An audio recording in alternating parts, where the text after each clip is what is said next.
dalawang dayuhang barko ang pumasok sa Camiguin Norte sa Babuyan Islands. At yan ay para illegal umanong magmina ng tinatawag na black sand o itim na buhangin. Inaalam pa kung galing China ang mga sasakyang pandagat na yan. Wala raw ibinigay o pinalabas na tinatawag na mining permit para sa kanila para magmina sa sarili nating likas na yaman. Nakatutok si Bam Alegre.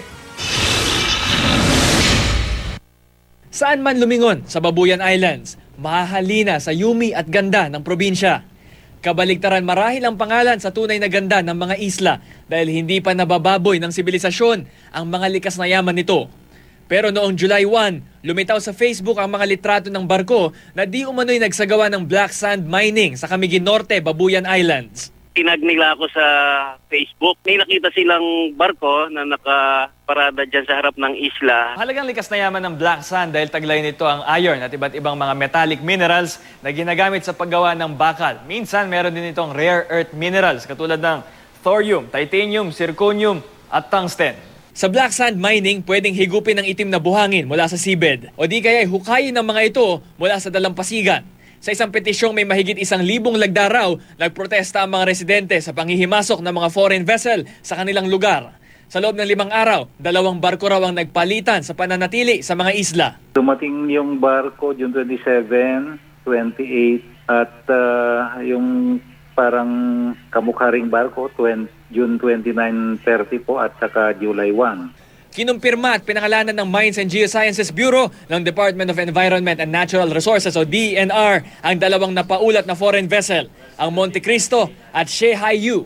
Inaalam pa raw kung documented ang mga ito. Sa kanilang impormasyon, posibleng naghakot na ng black sand ang mga ito at hindi lang kumuha ng sample dahil kinailangan pa nila ng 2 barko. Inaalam din kung Chinese vessel ang mga ito. Ang malinaw raw, wala silang ipinagkaloob na mining permit sa Babuyan Islands, kaya illegal mining daw ito. Ang mga reports natin ay umpisa sa Cagayan, punta ka ng Ilocos Norte, Ilocos Sur, umaabot pa nga ng Bataan yung mga reports ng black sand mining na illegal. Ang pwersa ng gobyerno ay lulusob na sa mga lugar na yan.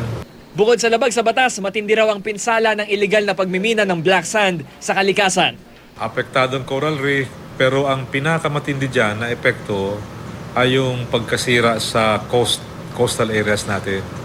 Uubusin yan yung ating coastal areas, kakainin yung lupa. Natanggap na rin ng Philippine Coast Guard ang ulat na posibleng mga illegal alien ang mga namataang foreign vessel. Mahirap daw talaga bantayan ang Babuyan Islands dahil walang port at wala ring barko ang Coast Guard doon. Bam Alegre, nakatutok 24 oras.